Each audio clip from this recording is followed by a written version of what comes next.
Indian ടീമിന്റെ dressing റൂമിലും യാത്രകൾക്കും ഉൾപ്പെടെ പെരുമാറ്റച്ചട്ടം കൊണ്ടുവന്ന ഇന്ത്യൻ ക്രിക്കറ്റ് ബോർഡ് ഇത്തവണ IPL-ലും ഒട്ടേറെ നിയന്ത്രണങ്ങൾ കൊണ്ടുവരുന്നുണ്ട്. കളിക്കാരുടെ വസ്ത്രധാരണത്തിലുൾപ്പെടെ കർശന നിയന്ത്രണങ്ങളുമായാണ് IPL 18-ാം സീസണ് തുടക്കമാകുന്നത്. മത്സരത്തിന് മുൻപ് ടീമുകൾക്ക് പരിശീലനം നടത്താൻ നെറ്റ്സിന് ഉള്ളിൽ മാത്രമായിരിക്കും അനുമതി. നേരത്തെ ഗ്രൗണ്ടിന്റെ വിവിധ ഭാഗങ്ങളിൽ പരിശീലനം നടത്താനും പ്രധാന പിച്ചൊഴികെയുള്ള മറ്റു പിച്ചുകളിൽ കളിക്കാനും ടീമുകൾക്ക് അനുവാദമുണ്ടായിരുന്നു. എന്നാൽ ഇത്തവണ പരിശീലനം നെറ്റ്സിനുള്ളിലേക്ക് ചുരുക്കാൻ BCCI തീരുമാനിച്ചു. ടീമുകളുടെ ഡ്രസ്സിംഗ് റൂമുകളിൽ ഇത്തവണ താരങ്ങളുടെ കുടുംബാംഗങ്ങൾക്കോ സുഹൃത്തുക്കൾക്കോ പ്രവേശനം അനുവദിക്കുന്നതല്ല. മത്സരം കാണാനെത്തുന്ന താരങ്ങളുടെ ഭാര്യമാർ ഉൾപ്പെടെയുള്ളവർക്ക് സ്റ്റേഡിയത്തിൽ പ്രത്യേകം ഒരുക്കിയ ഹോസ്പിറ്റാലിറ്റി ഏരിയകളിൽ മാത്രമായിരിക്കും അവരുടെ പ്രവേശനം. മത്സരത്തിന് മുൻപോ ശേഷമോ ഗ്രൗണ്ടിലേക്ക് ഇറങ്ങാനും അവർക്ക് അനുവാദമുണ്ടായിരിക്കില്ല.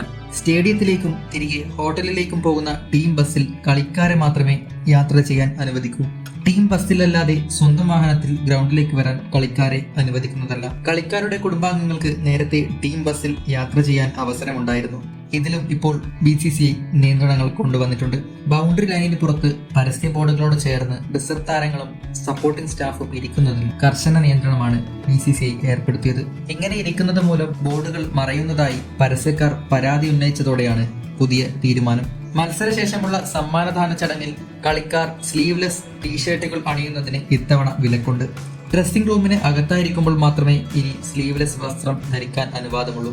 മാന്യമായ വസ്ത്രം ധരിച്ചു മാത്രം ഗ്രൗണ്ടിൽ ഇറങ്ങണമെന്നാണ് പുതിയ നിർദ്ദേശം.